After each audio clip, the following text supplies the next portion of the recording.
এই তালসারির যে সমুদ্র, সেই সমুদ্রে অনেকটা ভেতর দিকে অভিনেতা রাহুল এবং অভিনেত্রী তারা দুজনে চলে যায় এবং প্রথমে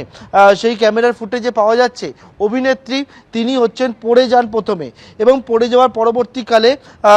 এবং তারপরেই কিন্তু অভিনেতা রাহুল সেও কিন্তু এখানে পড়ে যায়। এরপর দেখা যাচ্ছে যে কিছুক্ষণের মধ্যে এই ডান দিক থেকে ক্যামেরা যে জায়গায় লাগানো ছিল এই জায়গায় তার ডান দিক থেকে একজন ছুটে যাচ্ছেন জলের ওপর থেকে গিয়ে অভিনেত্রীকে প্রথমে উদ্ধার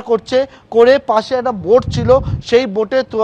তুলে নিয়ে চলে আসছে। কিন্তু অভিনেতা রাহুল বেশ কিছুটা সময় এই জলের মধ্যেই থাকে, তার কিন্তু প্রথম দিকে কোনো খোঁজ পাওয়া যাচ্ছিল না। যারা এখানে ক্যামেরা লাগানো ছিল সেই ক্যামেরা তারপরে অফ হয়ে যায় এবং এর পরবর্তীকালে পুলিশ জানাচ্ছে যারা এই শুটিংয়ের কাজে যুক্ত ছিল তাদের সকলের স্টেটমেন্ট ইতিমধ্যে এক এক করে রেকর্ড করার কাজ শুরু হয়েছে এবং তারা সমস্ত বিষয়টা খতিয়ে দেখছেন এবং এরপরে তাদের কাছে কথা বলে জানতে পেরেছে তারা বেশ কিছুটা সময় ধরে ওখানে খোঁজাখুঁজি করার পর রাহুলকে জল থেকে